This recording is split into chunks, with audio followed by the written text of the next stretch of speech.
Today's video is something a little different. It's a video I've been wanting to do for a while and share with you. For anyone who knows me, they'll know that I enjoy club repairs, and I currently do all the club repairs at Churston Golf Club. And this is my little messy workshop, which is located in the trolley sheds at Churston Golf Club. So this video is going to be part of a little mini series. I've done a few club repairs and shown you how to do the basic regrip, a little cut down, a little extension. And I want to take these videos on slightly further and go into a little bit more depth and show you some more repairs that I will carry out here at Churston Golf Club. But in this video, I'm going to show you how I'm building a set of irons I'm hopefully going to use in the 2024 season. Just want to remind you as well that some of the repairs that I carry out, I know there are more complex and more detailed methods of doing particular parts of them, but I'm just going to be honest with you and show you how I would personally do them. Quick, easy and efficiently. Are you excited? Because I'm excited. So once we've built and constructed the set of irons, complete a full custom fit process. So we're going to check out the lofts, the lie angles, and then do a gapping session to make sure that the clubs are suitable for me to be able to game. The reason for this is they are older clubs that I've used previously in the past, and I'm going to be constructing a sort of Frankenstein combo set of irons, with the clubs hopefully meeting my needs visually, but also performance-wise.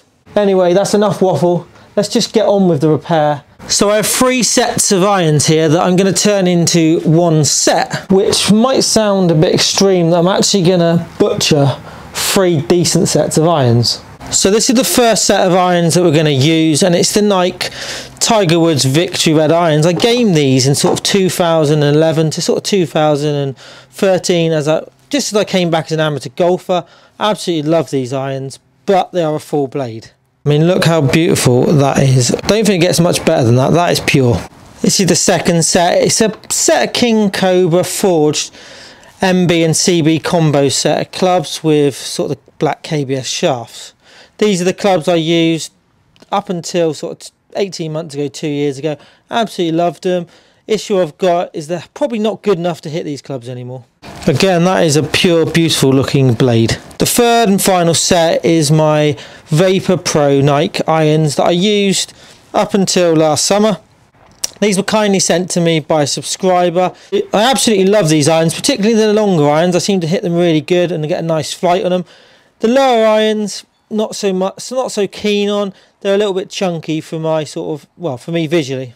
I've probably given you a few clues of what I'm going to do, and I bet a few of you at home have actually figured it out. So what I'm going to do is I'm going to remove the KBS S-Taper 120 shafts in the sort of painted steel out of the Cobras, because these are the newest shafts I have. I'm going to use the 8, 9 and pitching wedge of the Victory Red iron and combo them with the 4, 5, 6 and 7 of the Vapor Pro irons. Stick fresh ferrules on the clubs and obviously re-grip them up. First job is to remove all the shaft. Is this a good idea? So I'm going to use one of these to melt the glue.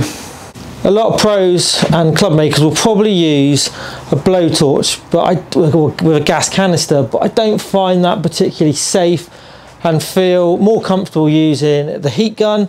I know it takes slightly longer to actually remove the head, but it will do the job just as well. I've just pulled the ferrule away from the club head. Now we're going to apply some heat around the hosel of the golf club. As we do that, we just slowly rotate the club around, heating all those areas that the glue will be sticking to. What this does is it loosens up the glue, sort of melts the glue out, which will mean then we should be able to twist that club head off the shaft. Do this for a couple of minutes. Be careful because that will obviously be very, very hot. Tighten the vise, towel, and then just twist the club head off. I'm just going to repeat that now with the other Nike irons. So now I'm going to repeat the process with the Cobra clubs and get those heads off those shafts. So the next stage for me in the process is to check that the shafts will actually fit into these irons. For anyone who has a little bit of club building knowledge, all shafts aren't the same. You get parallel and tapered shafts. At a later date, I will explain more in that tech side. But for now, the easiest way just to test whether it's going to fit is to grab the shafts that I'm going to use and try and put one of the heads that I'm going to use together. I should just note as well that I've not cleaned out the club or even prepped the end of the shaft, but it will just give me an indication whether this is actually going to work or not, or whether we have to actually put the clubs back together, which would mean no video. So I got the shaft, got one of the Victory Red Nike irons. I'm just going to try and slide it on there, and there you go. You'll see that it fits on the end of that shaft, which is perfect. Once I prepped it up as well, the fit will be even better, but it's a nice tight fit, which is great. So the glue should stick nicely, and let's continue the process. Also important as well, when we remove the shaft and take the grip off, I'm just going to write down what shaft this is actually for, and this is the 8 iron, so I'm just going to do that. I mean, you can always measure up afterwards. It's easier if you just literally stick the number on the shaft. Right, that's all the KBS shafts that I'm going to use, taken out of the Cobra heads, and I've also removed the shafts from Victory Red irons. The next thing to do is to remove the shafts from the Nike Vapor Pro irons. To be honest with you, I'm not too sure whether to go in the Victory Reds in the 7 iron or to go in the slightly more forgiving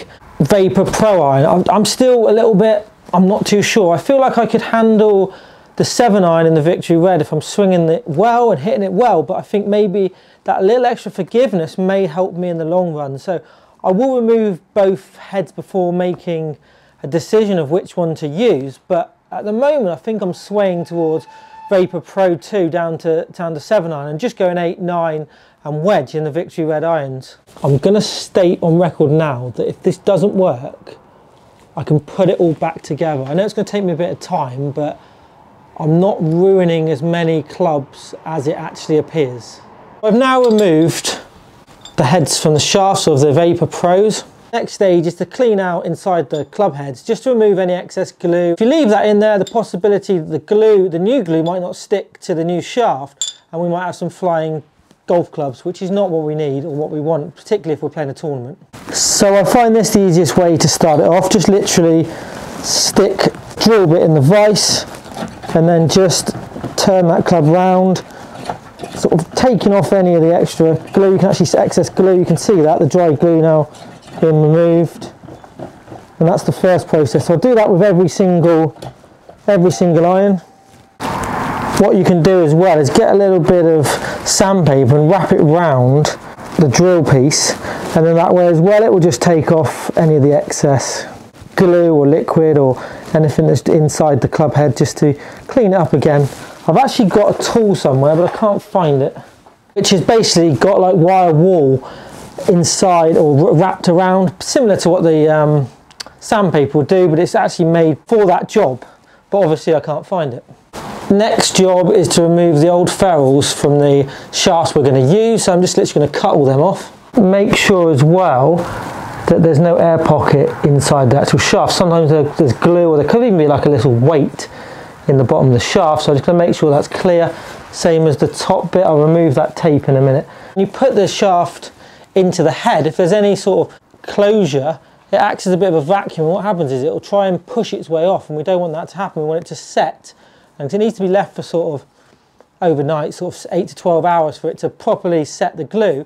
We don't want it being pushed off at all, so we need to make sure that both areas of the shaft are actually clean and there's actually, you know, like an airway through the middle of the shaft. After I've removed the tape and the ferrule from all the shafts, I'll just give it a little shake just to make sure that there's nothing in there at all when there's not. So we don't want to glue it with something in the shaft and it keeps going up and down and rattling. It means we'll either have to take the grip off, or if it's in the actual bottom of towards the head and it won't move, we'll have to actually remove the head and start again. So it's important that we get that right at this stage. Just going to show you another way as well that we can remove the ferrule. Just got to be very careful, and I wouldn't recommend you do this with graphite clubs, but if you just lightly put it into the vise like that, you can actually pull the club out and it actually leaves the ferrule back in the vise. So that's quite a quick way to remove it, particularly if you're not keeping these, which I'm not. I've got hundreds of ferrules, so I don't really need that. Now I've removed the ferrules from the shaft, the next stage is just to further clean this up. This wants to be quite an abrasive surface. It again helps with the glue to stick. The easiest way to do this is to just grab some grip tape. I'm going to ruin this shaft. It's a steel shaft as well. I know the ferrule is going to come sort of here, sort of down over it, but I'm just going to put it up to the line where it is now. So if I do go over, I'm just going to hit the tape and not the shaft. I'm just going to get a little file. I'm just going to file it down. A lot of people will use like a machine, or they'll have one where they can just turn it. You might have seen it on some of the proper videos where they turn proper videos. You know what I mean? Proper repair videos. But I just use a simple file and I'll just sort of scrape that and make it a sort of bit more abrasive than it is at the moment. So that's the 4-iron all ready to go. I've prepped it up, but we're missing one thing. Some ferrules. I'm tempted to do sort of West Ham colours. There is lots of different types of ferrules as well and different sizes. Sometimes you have to actually sort of manipulate it on. You want it to be quite tight, but not tight that it won't go over the shaft. This one fits on quite nicely, and then you just measure it up to make sure that there's no sort of gap between the ferrule and the actual hosel of the club. You can work the ferrule into the actual hosel, you can shave it down, you can file it down and then put some acetone over the top of it just to make it blend in, but ideally, in an ideal world, it would fit nicely, and that one does. I personally don't want my ferrules to be too big. I don't like them to sort of be seen visually when you look down at the club. It's just there, you know, just to make it look better, but not so it takes your eye away from the club head. And I just feel like that is the perfect size. It's not too big, it's not too small. It will do the job, and it will look quite good against the shaft. It completely blends in, is exactly what I wanted. A little trick for you that you can do is, if the fit is not quite as tight as you want, then get your vise, pop the club shaft in at the bottom, make sure you've already got the ferrule on. That's important because you won't get it over the top, and then just slowly squeeze the vise. Not too hard that you'll snap the shaft, but you're just going to change the shape of it slightly, and it might make it then a slightly tighter fit. I'm going to put the shaft label on the back, so I'm not too sure whether I'm going to remove that or not. I may keep it if I use the red black grips, because I think it will be, again, quite a nice little colour tone with the grip, but I'll probably go all black, so I probably might remove that at some stage just to have a completely black shaft. But I'm going to put it on the back. I don't fancy it on the front, so we're going to put that, like I said, it's going to be on the back of the club, so you won't actually see it addressed if we do keep it. Next stage in the process is to glue the club heads onto the shafts, and I'm just using some Gorilla epoxy there. It's very strong. It's the one that sets in 5 minutes, but I generally like to leave it between 8 and 10 hours just to make sure that it's fully set. We're going to now prep the glue ready to put the club head on. Pop a bit of glue on there like so. Just going to mix it with an old tea like that. Grab the end of the club, put the glue generously onto the tip. Make sure that the hole is sort of almost covered with glue as well. And any excess glue as well, we're going to pop down inside the club head. Be nice and generous with the glue because you don't want this club head coming off. And then just literally insert it on like that, pull the ferrule down, then wipe off the excess glue. I tend to reuse that if possible. Get it into position and give it a tap then onto the ground just to drive it down further, and then we're just going to clean this up. I've reshafted the clubs. I've cleaned off all the glue as well from around the ferrules and around the hosels of the golf clubs. If you do that at this stage, it makes life a lot easier once you come to sort of complete the club. So now they're going to stand and sit there for sort of 8 to 10 hours.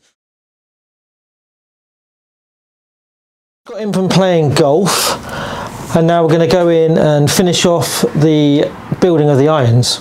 So the first thing we really need to do is just to check that the glue is set. Occasionally, like we said earlier, there might be an air pocket which will push the actual club head away from the shaft, which then may leave a small gap. The ferrules may come loose as well. That's another issue we sometimes have.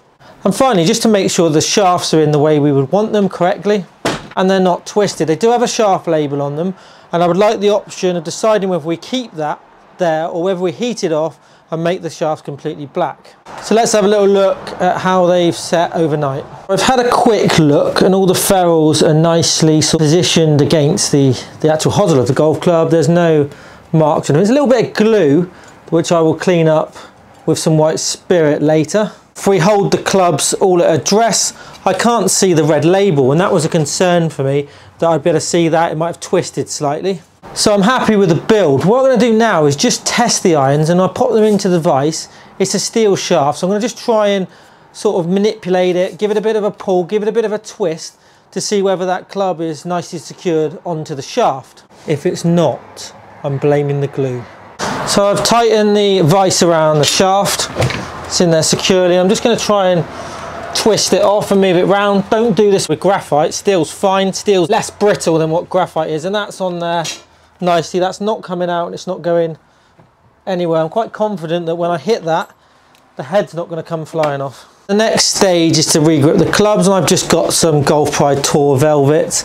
These are probably the best value for money grips on the market.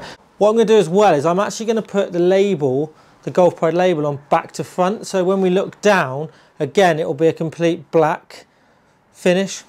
I know some people like to have the shaft and the label all lined up. It just helps them to, when they address the club, to make sure that they're actually got the club pointing the target, but that's never really bothered me. But I'd rather sort of have it on back to front, and that's the way we're going to fit it. Also as well, I tend to have sort of one layer extra tape. So these clubs, I've peeled off the actual normal tape that goes over the top of that. I've just left one layer that's already on there, which is great because it's already measured the right length. And then I'm just going to tape the grips and pop the Golf Pride grip straight onto the clubs. Just winding the tape round. You can use just sheets of it like they've already done on these clubs previously. This is just double-sided tape. Just unpeel it as so. If you haven't seen the grip video I did, then maybe check that one out. I will put the link in the description of this video. A little bit of extra tape at the top as well, because if it is going to slip the grip, that is where it's generally going to slip, from the top. So a little T in the end of it, just to keep the liquid in. This is just white spirit. You can use air, and I've seen people use terps. I used to use petrol years ago. So just fill the grip with that, give it a good shake, and then we pour the solution over the top of the tape. Remove the teeth from the butt end of the grip, then just slide the grip over the tape. Just give it a small tap on the ground, make sure it's fully down. Wipe off any of the white spirit, excess white spirit with the towel. That grip is manoeuvrable for probably a good sort of half an hour to 45 minutes. I always just check that it's fully down, because they do come loose at the top and have a bit of movement. So just a final sort of check. Dress the club like that, and there you go. You'll see the label of the shaft and the label of the grip are lined up on the back of the club.